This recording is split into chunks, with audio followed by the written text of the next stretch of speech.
BA third semester के ancillary के विद्यार्थियों, कल मैंने कहा था कि मैं पंडित दीनदयाल उपाध्याय के आर्थिक लोकतंत्र पर बात करूंगा। पंडित दीनदयाल उपाध्याय लोकतंत्र को केवल राजनीतिक जीवन का आयाम नहीं मानते थे। माने उनके अनुसार लोकतंत्र केवल राजनीतिक आयाम नहीं है। उनका मत था कि प्रत्येक को वोट जैसे राजनीतिक प्रजातंत्र का निष्कर्ष है, वैसे ही प्रत्येक को काम या आर्थिक प्रजातंत्र का मापदंड है।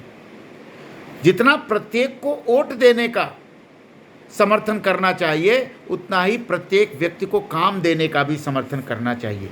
प्रत्येक को काम के अधिकार की व्याख्या करते हुए पंडित दीनदयाल उपाध्याय कहते हैं कि काम प्रथम तो जीविकोपार्जनीय हो तथा दूसरे व्यक्ति को उसे चुनने की स्वतंत्रता हो।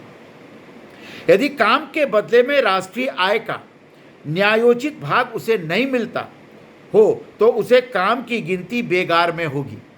इस दृष्टि से न्यूनतम वेतन, न्यायोचित वितरण तथा किसी न किसी प्रकार की सामाजिक सुरक्षा की व्यवस्था आवश्यक हो जाती है।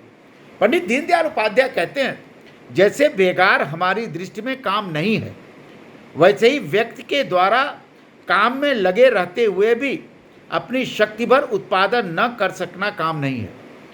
अंडर एम्प्लॉयमेंट भी एक प्रकार की बेकारी है। पंडित दीनदयाल उपाध्याय उस अर्थव्यवस्था को अलोकतांत्रिक मानते हैं जो व्यक्ति के उत्पादन स्वातंत्र्य तथा सृजन कर्म पर आघात करती है। अपने उत्पादन का स्वयं स्वामी न रहने वाला मजदूर तथा कर्मचारी अपनी स्वतंत्रता को ही बेचता है। आर्थिक स्वतंत्रता व राजनीतिक स्वतंत्रता परस्पर अन्योन्याश्रित है। राजनीतिक प्रजातंत्र बिना आर्थिक प्रजातंत्र के नहीं चल सकता। जो अर्थ की दृष्टि से स्वतंत्र है, वही राजनीतिक दृष्टि से अपना मत स्वतंत्रता पूर्वक अभिव्यक्त कर सकेगा। अर्थस्य पुरुषो दासः, पुरुष अर्थ का दास हो जाता है। अर्थस्य पुरुषो दासः, अर्थ जो है पुरुष, अर्थ का दास पुरुष बन जाता है। अगर अर्थ का दास पुरुष बन जाएगा तो अर्थ भौतिकतावादी अर्थ जो कराएगी पुरुष करेगा। मनुष्य के उत्पादन स्वातंत्र्य पर सबसे बड़ा हमला पूंजीवादी औद्योगिकीकरण ने किया। अतः पंडित दीनदयाल उपाध्याय औद्योगिकीकरण का इस प्रकार नियमन चाहते हैं कि जिससे वह स्वतंत्र लघु एवं कुटीर उद्योगों को समाप्त न कर सके। आज जब हम सर्वांगीण विकास का विचार करते हैं तो संरक्षण की आवश्यकता को स्वीकार करके चलते हैं। यह संरक्षण देश के उद्योगों को विदेशी उद्योगों की प्रतिस्पर्धा से तथा देश के छोटे उद्योगों को बड़े उद्योगों से देना होगा। उपाध्याय का यह महसूस करते हैं कि पश्चिमी औद्योगिकीकरण की नकल ने भारत के पारंपरिक उत्पादन को पीछे ढकेला है तथा बिचौलियों को आगे बढ़ाया है। हमने पश्चिम की तकनीकी प्रक्रिया का आंख बंद करके अनुसरण किया है। हमारे उद्योग का स्वाभाविक विकास नहीं हो रहा है। वे हमारी अर्थव्यवस्था के अभिन्न या अन्योन्याश्रित अंग नहीं, अपितु ऊपर से लादे गए हैं। विदेशियों के अनुकरणशील सहयोगी तथा अभिगर्ता कतिपय देशी व्यापारियों द्वारा हुआ है। यही कारण है कि भारत के उद्योगपतियों में सबके सब व्यापारी आढ़तियों तथा सटेरियों में से आए हैं। उद्योग एवं शिल्प में लगे कारीगरों का विकास नहीं हुआ है। देश में आम शिल्पी व कारीगर की उपेक्षा करने वाला औद्योगिकीकरण अलोकतांत्रिक है। पूंजीवाद व समाजवाद के निजी व सार्वजनिक क्षेत्र के विवाद को पंडित दीनदयाल उपाध्याय गलत मानते हैं। इन दोनों ने ही स्वयं सेवी क्षेत्र सेल्फ एम्प्लॉयमेंट सेक्टर का गला घोटा है। आर्थिक लोकतंत्र के लिए आवश्यक है कि स्वयंसेवी क्षेत्र का विकास करना। इसके लिए विकेंद्रीकृत अर्थव्यवस्था जरूरी है। राजनीतिक शक्ति का प्रजा में विकेंद्रीकरण करके जिस प्रकार शासन की संस्था का निर्माण किया जाता है, उसी प्रकार आर्थिक शक्ति का भी प्रजा में विकेंद्रीकरण करके अर्थव्यवस्था का निर्माण एवं संचालन होना चाहिए। राजनीतिक प्रजातंत्र में व्यक्ति की अपनी रचनात्मक क्षमता को व्यक्त होने का पूरा अवसर मिलता है। ठीक उसी प्रकार आर्थिक प्रजातंत्र में भी व्यक्ति की क्षमता को कुचलकर रख देने का नहीं, बल्कि उसमें उसको व्यक्त करने होने का पूरा अवसर प्रत्येक अवस्था में मिलना चाहिए। राजनीति में शक्ति की रचनात्मक क्षमता को जिस प्रकार तानाशाही नष्ट करती है, उसी प्रकार अर्थनीति में व्यक्ति की रचनात्मक क्षमता को भारी पैमाने पर किया गया औद्योगिकीकरण नष्ट करता है। इसलिए तानाशाही की भांति ऐसा औद्योगिकीकरण वर्जनीय है। यंत्र चालित औद्योगिकीकरण की मर्यादा को स्पष्ट करते हुए पंडित दीनदयाल उपाध्याय एक समीकरण प्रस्तुत करते हैं। प्रत्येक को काम का सिद्धांत स्वीकार कर लिया जाए तो सम वितरण की दिशा सुनिश्चित हो जाती है और हम विकेंद्रीकरण की ओर बढ़ते हैं। औद्योगिकीकरण को उद्देश्य मानकर चलना गलत है। इस सिद्धांत को गणित के सूत्र में यूँ रख सकते हैं, ज गुणे क गुणे य बराबर ई, जहाँ ज जन का परिचायक है, जहाँ क कर्म व अवस्था का परिचायक है, जहाँ यह यंत्र का परिचायक है, जहाँ ई समाज की प्रभावी इच्छा तथा इच्छित संकल्प का द्योतक है। ई तथा ज को तो सुनिश्चित है, ई और ज के अनुपात में क तथा य को सुनिश्चित करना आवश्यक है। लेकिन औद्योगिकीकरण लक्ष्य होने पर भी य को नियंत्रित करता है। य के अनुपात में जन की छटनी होती है। य के अनुपात में ई को भी यंत्रों के अति उत्पादन का अनुसरण करना पड़ता है, जो सर्वथा अवांछनीय है। ज की छटनी कर देने वाले कोई भी अर्थव्यवस्था अलोकतांत्रिक है। ई को नियंत्रित करने वाली अर्थव्यवस्था तानाशाही है। अतः ज तथा ई के नियंत्रण में क तथा य का नियोजन होना चाहिए। वही लोकतांत्रिक एवं मानवीय अर्थव्यवस्था कही जा सकती है। इस प्रकार आप देखिए कि पंडित दीनदयाल उपाध्याय इसी आधार पर भारी औद्योगिकीकरण का विरोध करते हैं।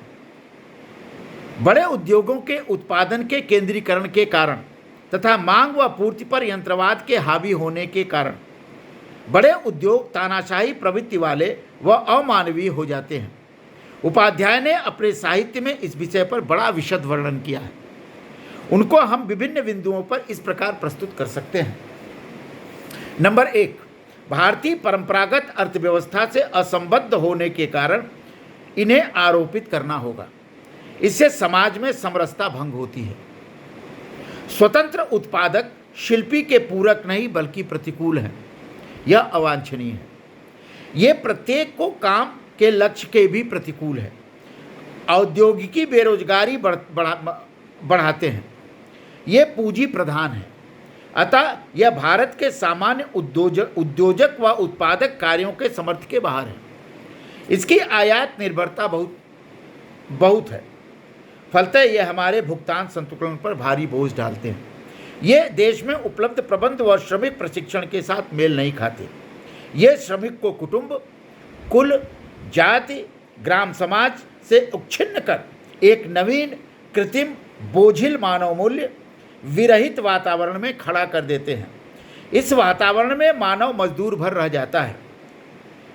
इसके शेष सभी मूल्यों का विनाश हो जाता है। वह अपने व्यक्तित्व का विकास करने के स्थान पर विकृतियों का शिकार बनता है। भारत की संस्कृति का उससे मेल नहीं खाता।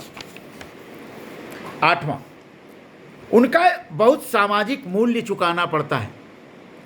नगरीकरण, शहरीकरण के परिणाम स्वरूप स्वास्थ्य, आवास आदि की भारी समस्याएं उत्पन्न होती हैं। इनकी उत्पादन व प्रबंध प्रणाली जटिल है, जो आशु फलदायी भी नहीं है। लगाई गई पूंजी का गुणक प्रभाव भी कम रहता है। कृषि का निकट संबंध न होने से दोनों के बीच शोषणकारी व जटिल दलाल निकायों को जन्म देता है।